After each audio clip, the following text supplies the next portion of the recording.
Yes, I'm Dave Swallwell. As you know, I've trained traditional karate styles for a lot of years now, in excess of 30 years, so I think it's quite a long time. Yeah. One of the big items within the karate systems are a good powerful base, and then generating power from the movement of the body going from A to B. Which has a definite physics to it as well. Yeah, yeah. Absolutely. So we use things like processes like mass times velocity, we get acceleration, we get the movement of weight, which gives us power going forward. Now when I make a powerful punch, I rely on that movement of my body and then injection of a punch coming through. Right. Very, very, very much predictable, very, very much seen, and very, very much moved a long way from A to B. Yeah, from A to B, yeah. But does generate a lot of power and is very fast, and in karate competitions works very effectively. Even though it's predictable, they don't get out of the way, do they? The options are to block it. So if I stay linear and you do one, I've got to block it, I've got to be out the way and block it quite hard, outside or inside, down or up. But it's quite a meeting of forces, isn't it, to try and knock that kind of force out the way.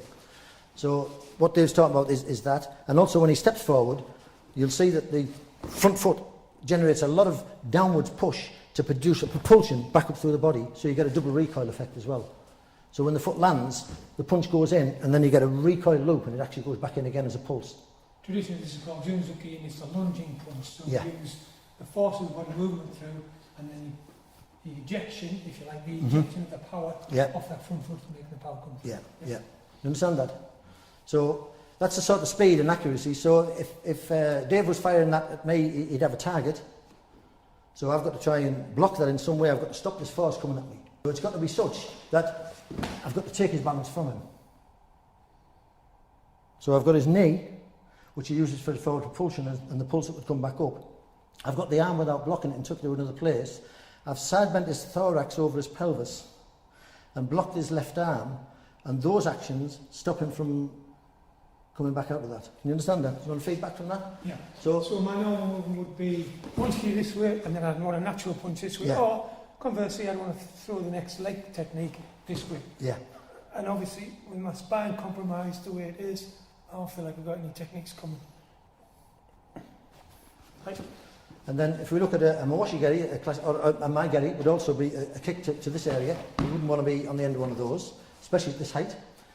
So again, the options are to block this way or to the outside. So you block it this way, which leaves you very vulnerable to a posterior attack. And if I block effectively, even that or a gai kazuki could get me kidneys or anything else.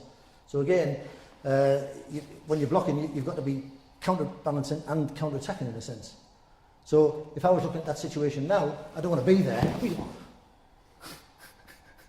So if you look at the way I'm stepping, I'm not using that step. What I'm using is, I've got to float my walk out of the way of the punch. Does that make sense? So I've got to go forward here, taking Dave's balance with the options I've got, which would be cloth grab or whatever we've got. Then a higher kick would be to this area, a mawashi area, which again you don't want to be on the other end of, especially what we looked at earlier. Left jaw would just take you straight out. So this is the sort of speed that a mawashi area would come at.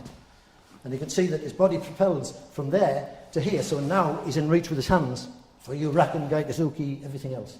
So again, if I just try and stop that, I've got to stop this onslaught as well. So again, the Budo mechanism of that is to... That's one option. Another option is to just be in a different place. Be someplace else where this would be the next move.